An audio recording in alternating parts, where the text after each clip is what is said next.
नमस्कार, मैं हूं अजय वत्स और आप देख रहे हैं महाबहस। और महाबहस आज छेड़ दी है कांग्रेस के एमएलसी दीपक सिंह ने, जो अमेठी से आते हैं, गांधी परिवार के करीबी हैं। उन्होंने कहा है कि वीर सावरकर की फोटो को बाकी स्वतंत्रता सेनानियों के साथ लगाना उनका अपमान है, जबकि बीजेपी कह रही है कि ये जिन्ना, औरंगजेब और बाबर के नाम पर राजनीति करने वाले भला क्या जाने कौन थे वीर सावरकर। तो क्या सच है, वीर सावरकर हीरो थे या फिर विलेन? आइए आज करते हैं फैसला महाबहस में इसी पर। सावरकर माने तेज, सावरकर माने त्याग, सावरकर माने तिलमिलाहट। मगर सावरकर जी का कवि ऊंची से ऊंची उड़ान भरता था।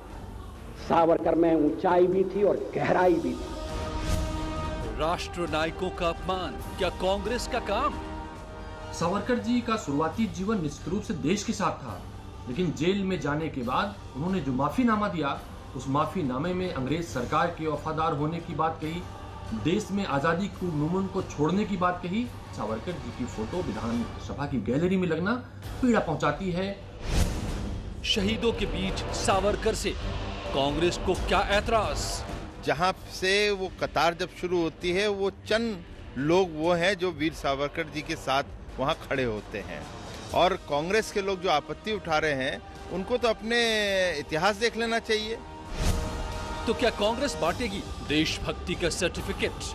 जिन्होंने हमेशा जिन्ना और बाबर और औरंगजेब की सियासत की हो, इन जैसे लोगों को महिमा मंडित किया हो, वो क्या जाने कि वीर सावरकर क्या हैं और तमाम महापुरुषों के बारे में उन्हें क्या पता महापुरुष क्या होते हैं। सावरकर पर सियासत कब तक? कमाल है भारतीय जनता पार्टी का।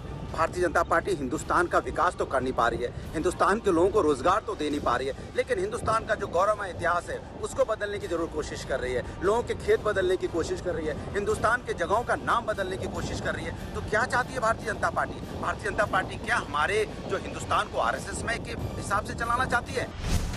महाबहस आज इसी पर।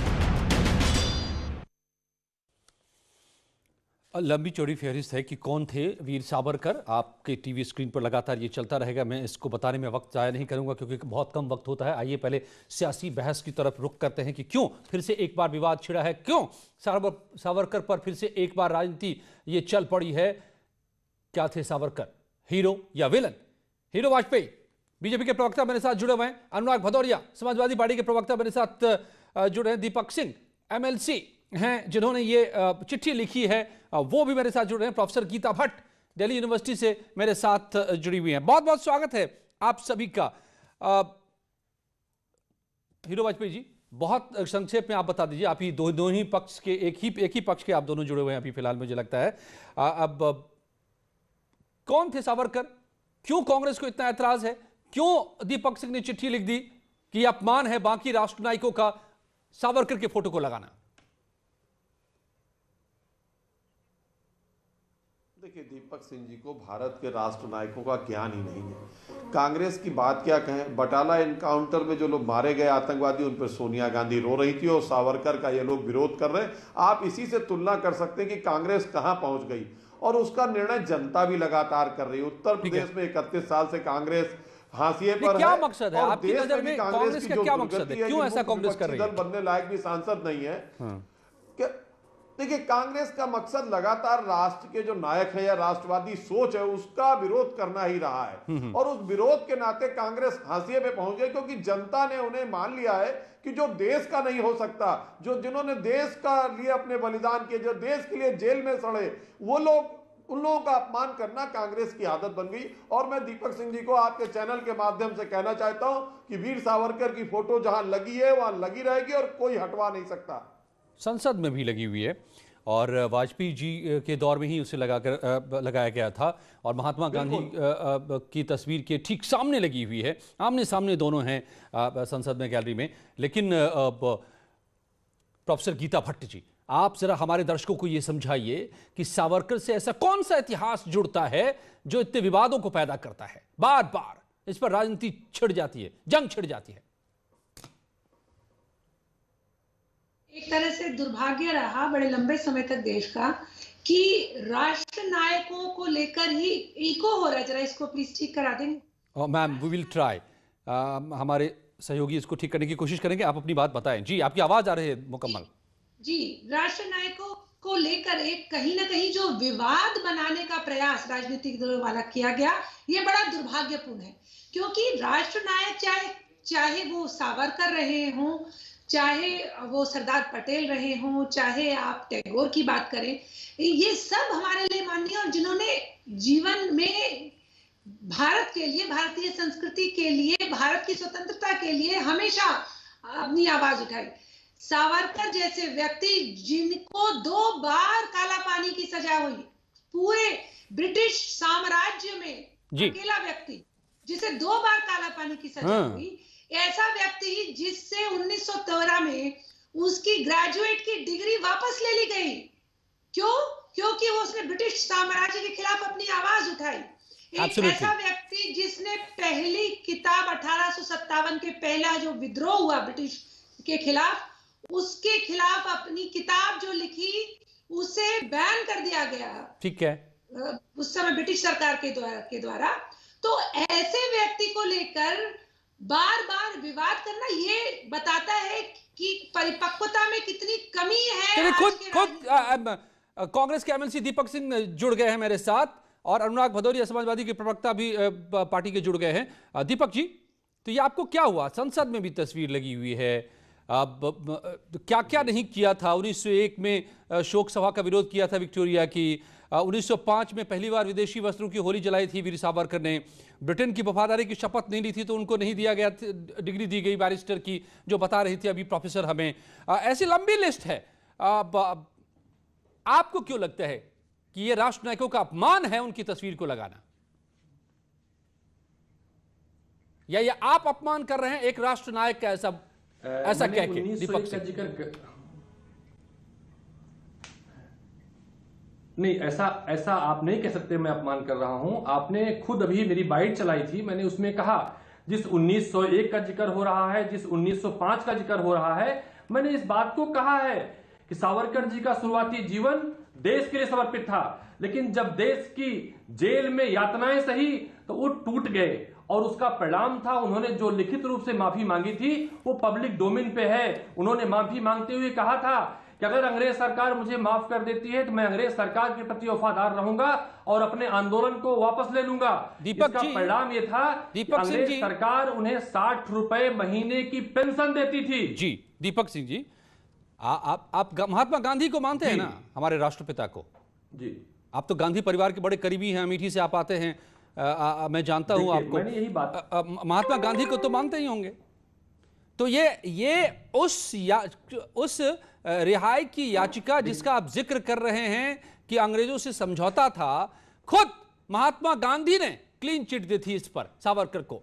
उन्होंने कहा था कि वो उस स्थिति का लाभ उठाते हुए क्षमादान की मांग की थी जो उस दौरान देश के ज्यादातर क्रांतिकारियों, ये महात्मा गांधी के अल्फाज में बोल रहा हूं आपको, ज्यादातर क्रांतिकारियों और राजनीतिक कैदियों को मिल भी गई थी। सावरकर, महात्मा गांधी आगे कहते हैं, सावरकर जेल के बाहर रहकर देश की आजादी के लिए जो कर सकते थे वो जेल में रहकर नहीं कर सकते थे। अच्छा किया कि बाहर आ गए और फिर लड़ते रहे। तो ये आपकी व्याख्या सही या महात्मा गांधी की व्याख्या सही, ये बता दीजिए हमें। देखिए, जिस किताब में ये उल्लेख है, मैंने उस किताब का अध्ययन भी किया है। जो किताब सावरकर जी ने लिखी थी, मैंने उसका भी अध्ययन किया है। मेरी आपत्ति सिर्फ इतनी है कि जहां पर नेता सुभाष चंद्र बोस जी की प्रतिमा लगी है, जहां पर चंद्रशेखर आजाद जी की प्रतिमा लगी है जिन्होंने अपने कनपट्टी पर गोली मार ली, कहा अंग्रेजों के हाथ नहीं मरना चाहता हूं, जहां पर भगत सिंह जी की फोटो लगी है जिन्होंने हंसते गाते फांसी के फंदे को चूम लिया, उन्होंने अंग्रेज सामने झुके नहीं। मैंने पत्र में सिर्फ इतनी सी बात लिखी थी कि सावरकर जी की जो प्रतिमा है वो भारतीय जनता पार्टी कार्यालय में स्थापित कर दी जाए। मुझे कोई आपत्ति नहीं है इन महापुरुषों के बीच में, जहां पर ठीक है। आप महात्मा गांधी जी की क्लीन चिट को भी फिलहाल नहीं मानने को अगर तैयार हैं तो मैं इसका जवाब पूछूंगा हीरो वाजपेयी, प्रोफेसर गीता भट्ट से, जो लोग उनको क्लीन चिट दे रहे हैं। लेकिन अनुराग भदौरिया को मैं ले आता हूं पहले। वो एक किताब है। बिल्कुल, मैं उस पर आता हूं। जो उसी का मैंने जिक्र किया, उसी में से कुछ अंश मैंने आपको कहें बताया। वो सच है और जो किताबें कहें महात्मा गांधी के नाम से वो गलत है। नहीं, कई और इतिहासकार ने भी इसके बारे में बहुत ही डिटेल में पेंशन जो लिखा है, मिलती थी ट्रेजरी में भी तक अंकित है। चाहे वो मैं जानना चाहता इतिहासकार हूं उस देशमुख बात साहब पे। हो, सावंत साहब हो, बहुत लोगों ने लिखा है इस दिल्ली पर। के संग्रहालय में संग्रहित है। नहीं, अनुराग भदौरिया जी, आप अक्सर कहते हैं ऐसे कार्य मत करिए कि कांग्रेस का समूल नाश हो जाए। एक परिवार की भक्ति में इस तरह के बयानबाजी मत करिए जो राष्ट्र विरोधी बयानबाजी है, राष्ट्र नायकों का अपमान कर रही है। करोगे हीरो वाजपेयी जी, भाई तो ये आप भी नहीं तय करोगे, एक व्यक्ति नहीं तय कर सकता कि सावरकर के ऊपर भारतीय जनता पार्टी गलत एक तथ्य व्यक्ति परोस के के ऊपर भारतीय तय जनता होगा। पार्टी मैं इतिहास आपको को नहीं पूरी कर जिम्मेदारी से कह रहा हूं, सकती। आज जहां आसाम लगी है में, फोटो आज लगी हमारी रहेगी। धरती पर और पूरी चाइना ने कांग्रेस कब्जा मिलकर कर भी रखा अपमान है। करती। भारतीय जनता पार्टी के लोग बोल नहीं पाते हैं, गलत खबरें चलवाती है भारतीय जनता पार्टी की सरकार। जब हमारे देश के 20 जवान शहीद होते हैं तो लोग शाबाशी देते हैं, कहते हैं चुनाव जीत जाएंगे। ऐसी शर्मिंदगी पर बात नहीं करती है। हमारे देश के किसान ठंडी के महीने में बैठे होते हैं, तब भारतीय जनता पार्टी की सरकार अहंकार की बात करती है। चीन का नाम लेने में भारतीय जनता पार्टी के मंत्रिपरिषद और प्रधानमंत्री जी को डर लगता है, तब शर्म नहीं आती भारतीय जनता पार्टी को। ओके दीपक जी, ठीक है, मैं दोबारा आप लोगों के पास आऊंगा। अनुराग भदौरिया जी, अनुराग भदौरिया की बारी, प्लीज आप लोग थोड़ा सा उनको मौका दीजिए। आप लोग अनुराग भदौरिया जी, आप अक्सर बीजेपी पर यह आरोप लगाते हैं कि बीजेपी जरूरी मुद्दों से ध्यान भटकाने का काम करती है, लेकिन राष्ट्र नायकों पर राजनीतिक बयानबाजी दीपक जी ने ये जो शुरू किया है, क्या ये नहीं है मुद्दों को भटकाना? क्या इसकी जरूरत है? क्या ये राष्ट्र नायकों का अपमान नहीं है? क्या है ये? मैं तो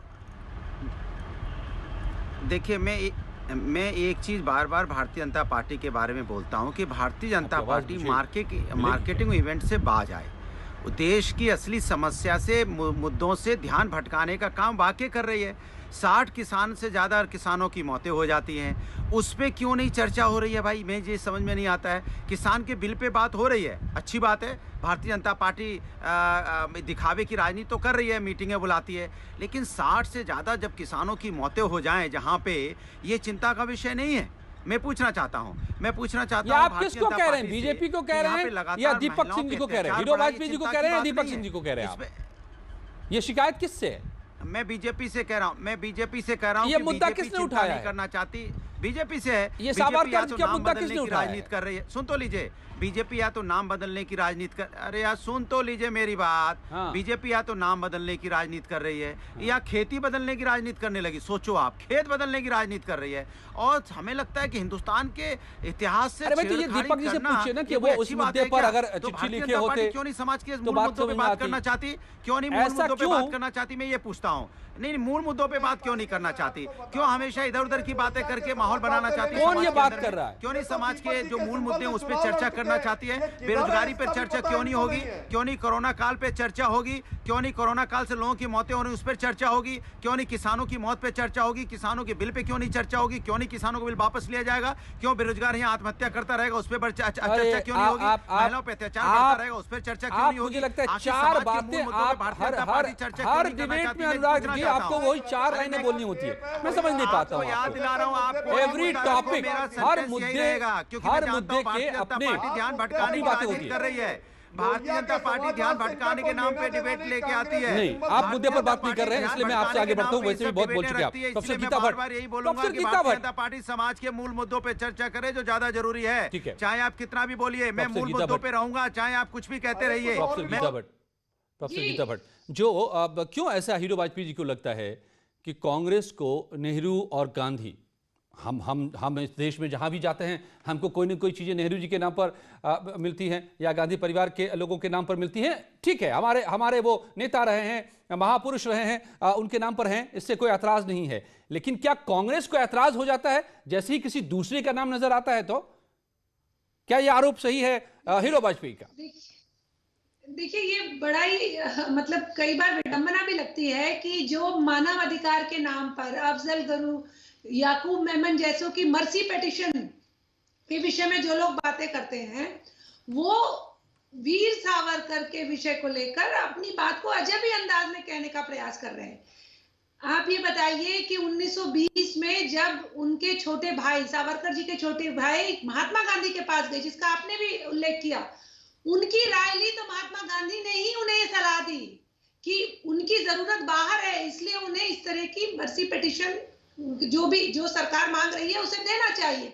और तो और सच्चिदानंद सान्याल, जिन्होंने की काकोरी केस के जो ब्रेन चाइल्ड थे, उन्होंने भी ऐसे ही एक जो है पिटीशन लिखी थी जेल से बाहर आने के लिए, सिर्फ इसलिए कि बाहर रहकर वो जिस प्रकार से स्वतंत्रता आंदोलन में सहयोग कर सकते थे वैसा अंदर रहकर नहीं कर सकते। तो क्या आप उनको भी उस कटघरे में खड़ा करेंगे? आप जो है जिस प्रकार से एक टारगेटेड वीर सावरकर के ऊपर जिस प्रकार के प्रहार कर रहे हैं, आज एक्सपोज हो चुके हैं। आज क्योंकि उनके पास कुछ और बात करने के लिए नहीं है, इसलिए दीपक सिंह जी, आप लोगों को बर्दाश्त नहीं कि नेहरू गांधी परिवार से बाहर किसी का नाम कहीं तख्ती पर लग जाए, किसी की तस्वीर कहीं पर लग जाए? क्या यह असल में दर्द है क्या आप लोगों को? आप लोग जिन्ना वाली राजनीति करते हैं, बाबर वाली राजनीति करते हैं, इसलिए सावरकर को नहीं समझ पाते। यह भी आज कहा है बीजेपी के नेता ने।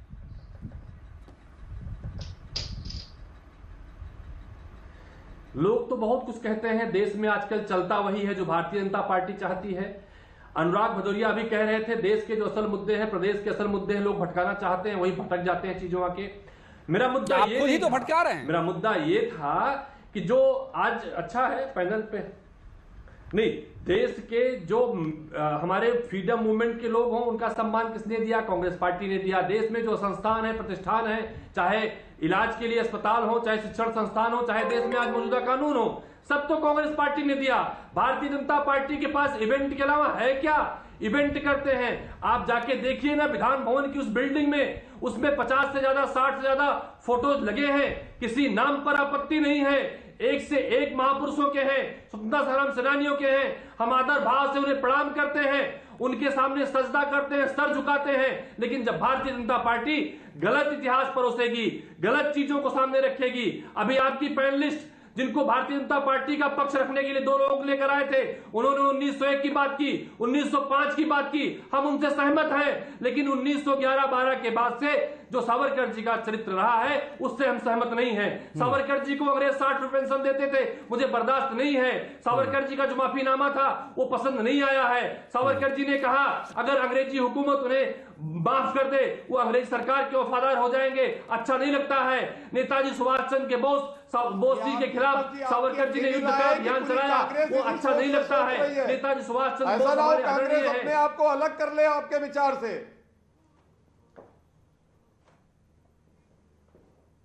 कांग्रेस क्या करती है उसको देश जानता है।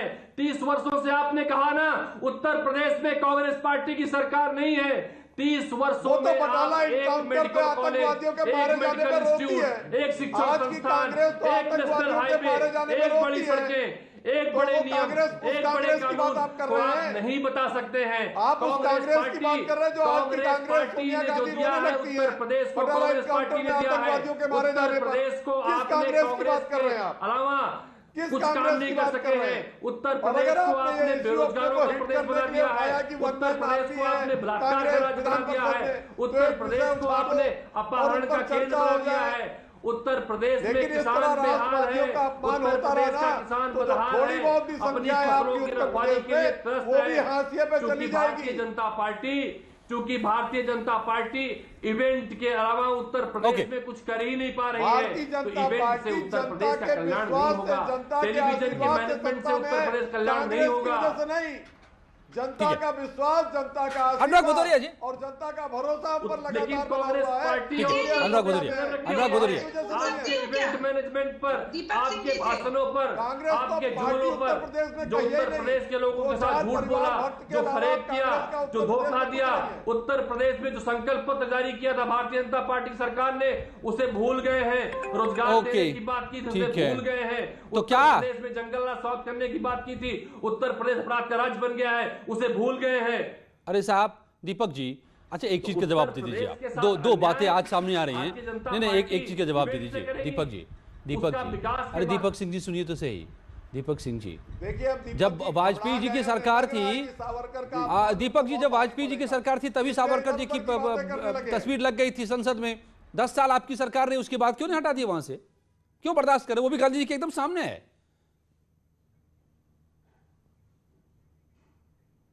और यहां जिसका आज उद्घाटन हुआ है, दीपक जी, जिस गैलरी का उद्घाटन हुआ है, जिसके खिलाफ आपने चिट्ठी लिखी है, उस कमेटी में आप भी थे जब तस्वीरों को चुना गया कि किन किन तस्वीरों को लगाया जाएगा। तो क्या आप राजनीति करने के लिए बाहर कुछ और बयान दे रहे हैं, अंदर अपनी सहमति और बाहर विरोध? ऐसा क्यों? नहीं, गलत बयान। जो नोट सुन लीजिए, जो उस कमेटी की बैठक में मेरी आपत्ति है और उस आपत्ति, ये सरकार का बयान है आज का, लेकर आता हूं। आज का सरकार का बयान है थी कि उसमें किसी सरकार का बयान नहीं, किसी व्यक्ति का बयान है। उनसे कहिए, वो सामने आए न्यूज़ 18 पर, अगर मैंने आपत्ति उठाई थी कोई ऐसी विवादित तस्वीर नहीं लगाई जाएगी। उसके बाद से भारतीय जनता पार्टी ने समिति की बैठक नहीं कराई, समिति की बैठक से भाग गए। 1.5 वर्ष से बैठक नहीं हुई और 1.5 वर्ष में सारा कुछ बना डाला। इसमें घोटाला भी हुआ है, इसके पहले कुर्सी घोटाला हुआ था, मैं उसी कमेटी का मेंबर था और मैंने लिख कर दिया था कि इस निर्माण कार्य में घोटाला हो रहा है। अनुराग जी, समय खत्म हो जाएगा, अनुराग जी बोल पाएंगे फिर। अनुराग भदौरिया की जांच हुई थी, उसमें लोग दोषी पाए गए थे, अनुराग भदौरिया, उन पे कार्रवाइयां हुई थी। अनुराग भदौरिया जी, एक आप मुद्दे पर बोलिएगा, आप दाएं बाएं मत बोलिएगा। अरे आवाज कम करेंगे तो बोले ना। अनुराग भदौरिया जी चिल्ला रहे हैं, आप दूसरे। और बोलिए आप बोलते हैं तो रुकते नहीं ना, इसलिए आपके पास आने में डर भी लगता रहता है ना। और आप मुद्दे पर नहीं बोलते ना। मैं बात कर रहा हूँ आम की, आप बोलने लगते हैं इमली की का बात करने लगते हैं। आप इस पर बताइए ना कि क्या कांग्रेस तय करेगी कि कौन सी पार्टी किसको महापुरुष माने, किसको प्रतीक बनाए? सुनिए अजय जी, मेरी बात सुनिए। अजय जी मेरी बात सुनिए। अजय जी मेरी बात सुनिए। अजय जी मेरी बात सुनिए। आप भी अच्छी तरह जानते हैं कि समाज के असली मुद्दे क्या हैं। आप मुद्दों से भटकाने की बात कर रहे हैं। मैं बार बार बेरोजगारी की बात करता हूं, मुद्दा उठाया है क्या? मुद्दा नहीं है बेरोजगारी साहब, ये मैंने चिट्ठी लिखी है क्या? मुद्दा नहीं है। कोरोना काल से लोगों की मौतें हो रही, समाज का मुद्दा नहीं है। किसानों की मौतें हो रही, समाज का मुद्दा नहीं है। महिलाओं पे अत्याचार हो रहा है, समाज का मुद्दा नहीं है। आपको पता है लोग घरों में भूखे सो रहे हैं भाई, इस मुद्दे पर हम 3 महीने से बात कर रहे हैं और आज भी बात कर रहे हैं। पूरे देश की, उत्तर प्रदेश की अर्थव्यवस्था टूट चुकी है। इससे बड़ा दीपक जी को बोलिए ना, दीपक सिंह को बोलिए कि क्यों चिट्ठी लिखते हैं वो फिर? कौन है कि लोग अगर ये मुद्दा नहीं है तो दीपक सिंह को बोलिए आप क्यों चिट्ठी लिख रहे हो? वो पहुंच गई है। इससे बड़ा मुद्दा कौन है कि यहाँ पे आपने 5 ट्रिलियन इकोनॉमी की बात की थी, यहाँ पे -24 पे जीडीपी है। इससे बड़ा मुद्दा कौन है कि किसान अपना आत्मा Geeta Bhatt please you reply to वापस नहीं ले रहे हैं। इससे बड़ा मुद्दा अनुराग भदौरिया कि क्या ये मुद्दा नहीं है? बदायूं की घटना हो, चाहे हाथरस की घटना हो, चाहे लखनऊ या लखीमपुर की घटना हो, उन्नाव की घटना हो, महिलाओं पे अत्याचार बढ़ रहा है। आप चूंकि मुद्दों पे बात नहीं करना चाहते, शायद कांग्रेस पार्टी के जो कुछ नेता हैं वो खुद को इतिहास को अखबार की सुर्खियों में रखने के लिए बार-बार बात नहीं करना चाहते चाहते। का प्रयास कर रहे हैं, लेकिन मैं ये की बात करेंगे, 1911 की बात करेंगे, 1920 की बात करेंगे, 2014 की करेंगे, 11 की करेंगे, लोग 2020 के हिंदुस्तान की बात नहीं करेंगे।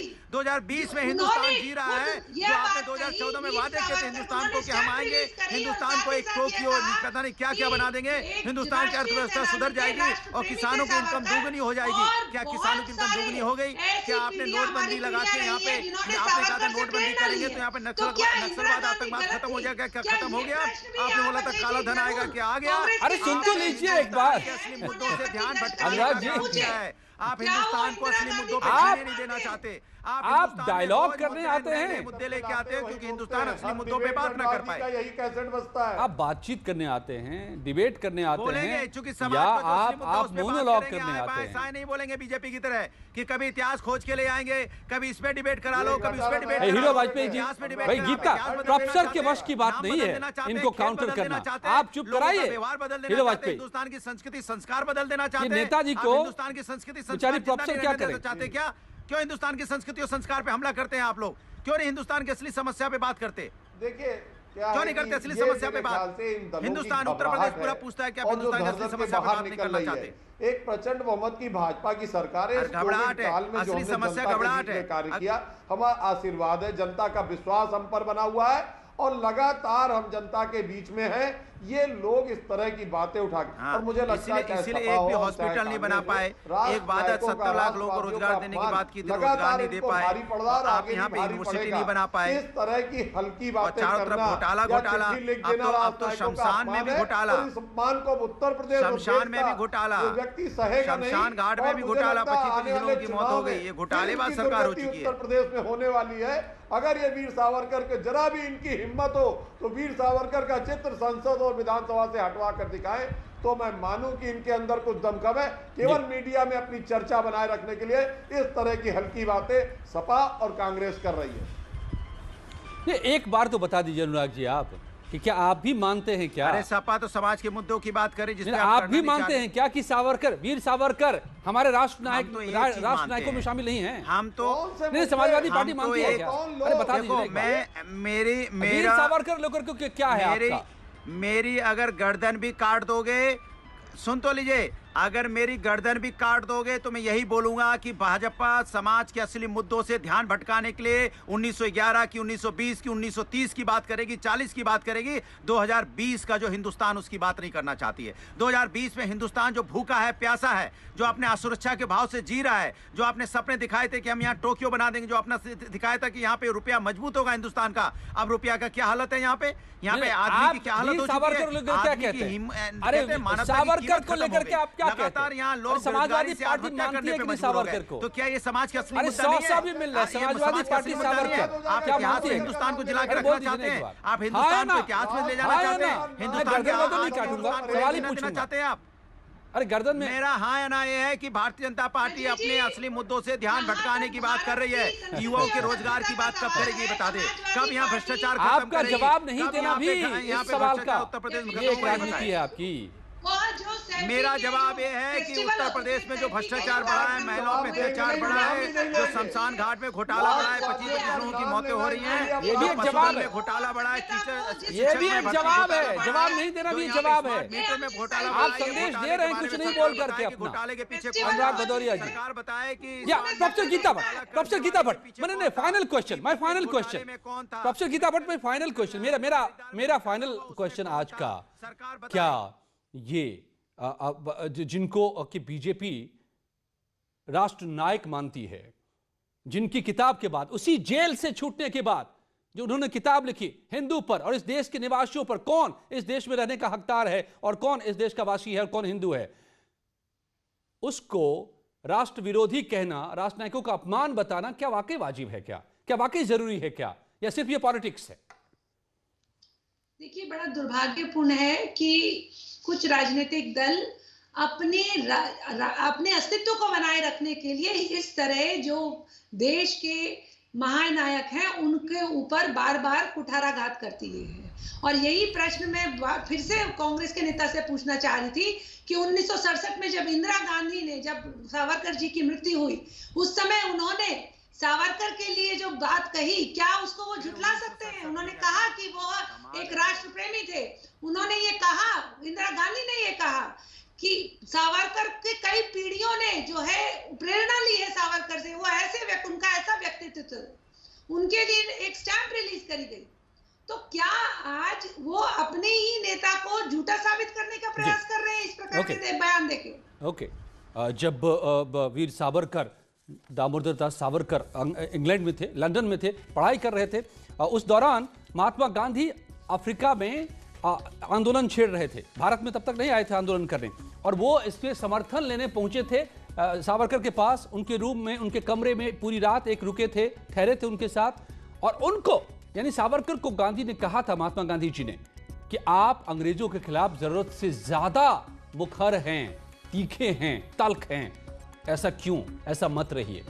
तो आप उस समय की उन बातों को, इतिहासों को भी समझिए, और आज जो इतिहास हमें बताया जा रहा है या बताने की कोशिश होती है उनको भी समझिए, इसकी बीच की राजनीति को भी समझिए और तय कीजिए कि हीरो थे या विलन थे वीर